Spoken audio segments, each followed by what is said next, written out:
Stalag Luft III, Nazi Germany, 1943. An RAF officer sits in his barracks, uniform jacket hanging on the wall. The guards have searched him, stripped him of everything: maps, compasses, tools, anything that might help him escape. But they missed something. He reaches for his jacket, removes a button from the pocket flap, a standard RAF brass button, King's Crown, albatross symbol. Regulation issue. He ties a thread through the small loop, suspends it in a cup of water. The button slowly rotates, points north. It's not a button, it's a compass, hidden in plain sight on his own uniform, and it was placed there deliberately, before he ever left England, by a secret department that prepared him for this exact moment. Tonight, we're examining MI9, the real-life Q branch that inspired James Bond. The ingenious intelligence service that helped over 744 Allied prisoners escape Nazi camps using gadgets so clever the Germans never saw them coming. December 23, 1939. Britain has been at war for 3 months. The military establishment faces an uncomfortable truth. British servicemen will be captured. It's inevitable. The War Office's official position? Thinking about capture is defeatist. One man disagreed. Major Norman Crockatt was a Royal Scots officer, decorated in World War I, and he understood something the brass didn't. Being captured doesn't mean you've lost. It means you have a new mission: escape. Crockatt proposed creating a dedicated intelligence branch focused entirely on helping captured personnel escape and evade.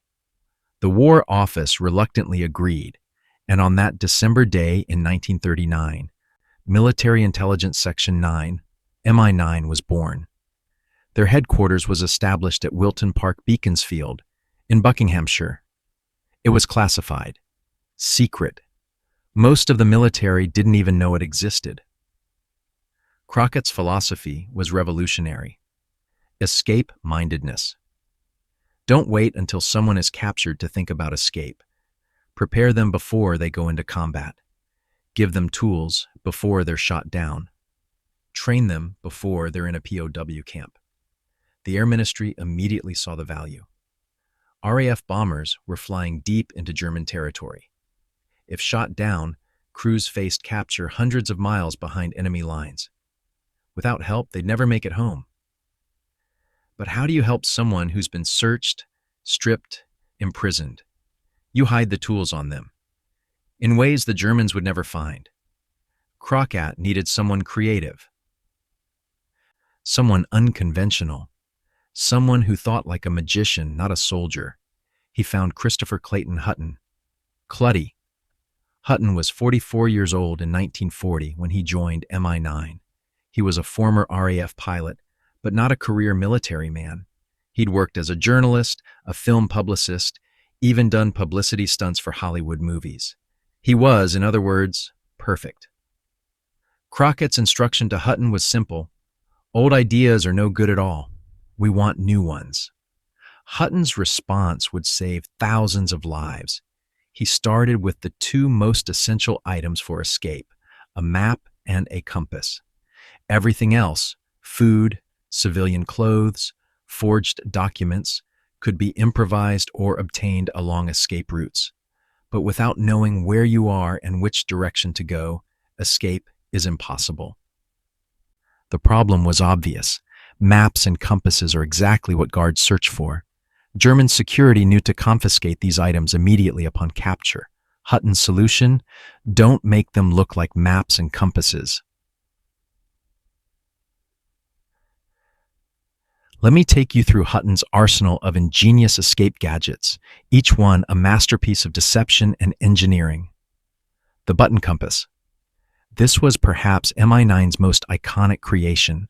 Standard RAF uniform buttons, brass with the King's Crown and albatross. Every airman wore them, completely regulation, except some of them weren't just buttons. Working with a company called Blunt and Ray on the Old Kent Road in London, MI9 developed miniature compasses that could be hidden inside uniform buttons. The most common type: a button compass with luminous radium paint dots.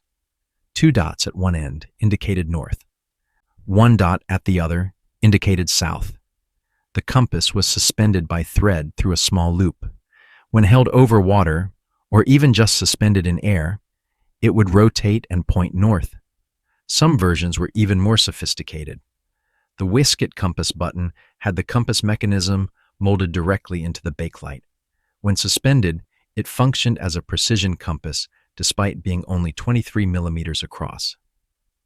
MI9 produced over 2 million of these compasses during the war. Think about that number, 2 million. They were sewn into uniforms at issue. RAF airmen received them as part of their standard kit, usually on the pocket flap where a missing button wouldn't be immediately obvious.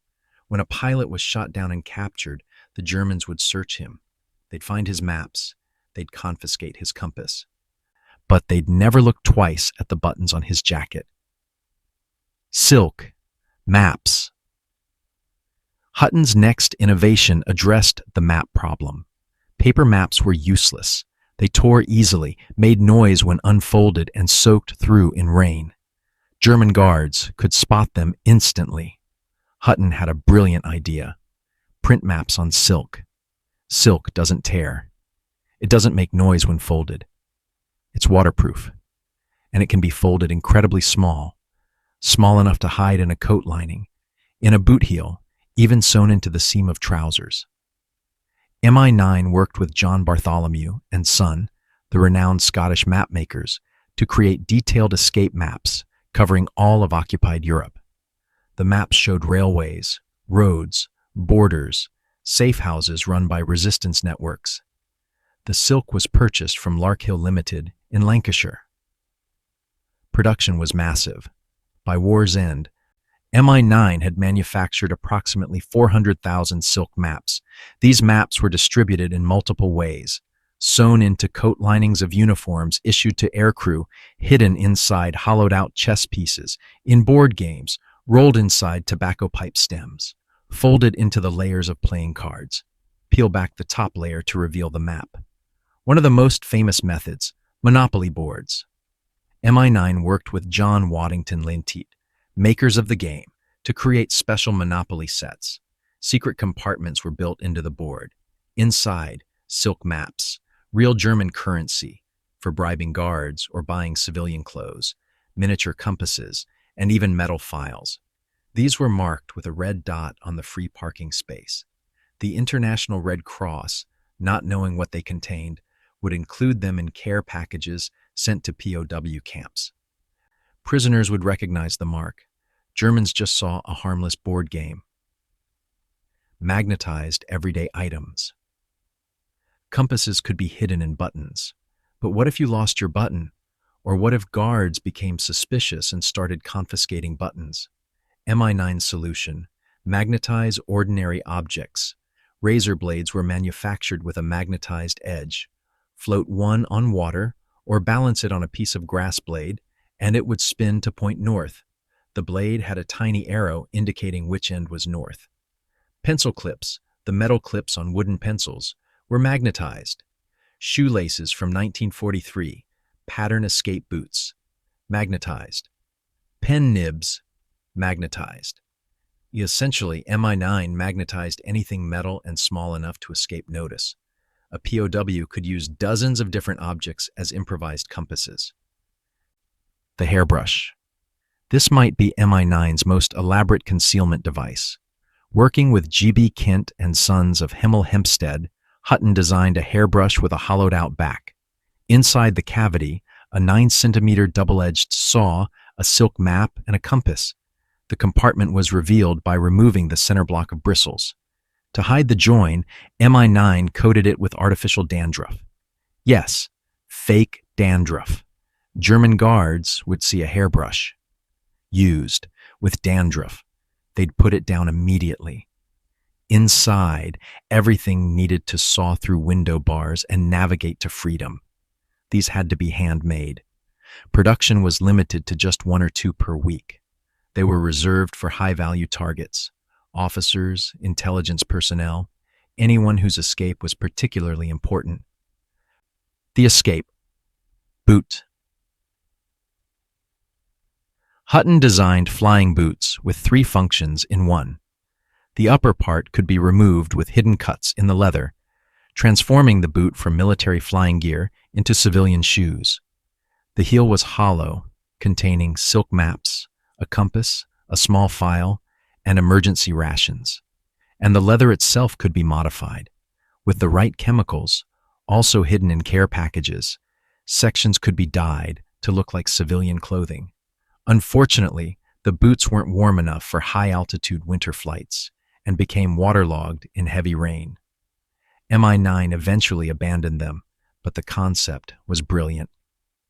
And dozens more: cigarette lighters with hidden compasses in the base, shaving brushes with secret compartments, uniform blankets printed with invisible ink patterns for civilian clothing, revealed when dipped in special chemicals smuggled in jam jars, miniature cameras hidden in cigarette cases, even message keys, ordinary-looking keys with hollow chambers for smuggling coded messages. The variety was staggering. Mi-9 would hide escape tools in anything that could be sent to a POW camp. Having the gadgets was only half the challenge. Mi-9 still needed to get them into POW camps. The solution was ingenious: fake charity organizations. Mi-9 created fictitious aid societies, organizations that, as far as the Germans knew, were sending care packages to help POWs. The International Red Cross, which was genuine, would include these packages in their shipments. Inside the packages, food, clothing, toiletries, games, books, all legitimate, all useful, but approximately 1 in 5 parcels contained what Mi-9 called hot items, contraband escape tools. The clean packages were codenamed Dove, the contraband packages Naughty. POWs were trained before deployment to recognize certain marks: a red dot on free parking in Monopoly, a specific publisher's mark on a book, certain brands of items. These were signals: this package contains escape tools. Search carefully. German guards inspected packages, but they couldn't search everything thoroughly. The volume was too great, and the concealment was too clever. How do you find a compass hidden inside a button when the prisoner has 50 buttons on his uniform? How do you find a map printed on silk and sewn into a coat lining? How do you know that hairbrush with dandruff has a secret compartment? You can't. Not reliably. And that's how Mi-9 succeeded. The escapes. By the end of the war, expert Philip E. Orbanese documented that 744 captured airmen had freed themselves using tools designed by Hutton and Mi-9. 744 confirmed escapes. Hundreds more may have succeeded using Mi-9's philosophy of escape-mindedness, even without specific tools. These weren't just escapes from camps. Many airmen evaded capture entirely after being shot down, navigating through occupied Europe using silk maps and button compasses. Mi-9 coordinated with resistance networks across Europe: the Dutch Paris escape line, the Comet line through Belgium and France, the Pat O'Leary line in France.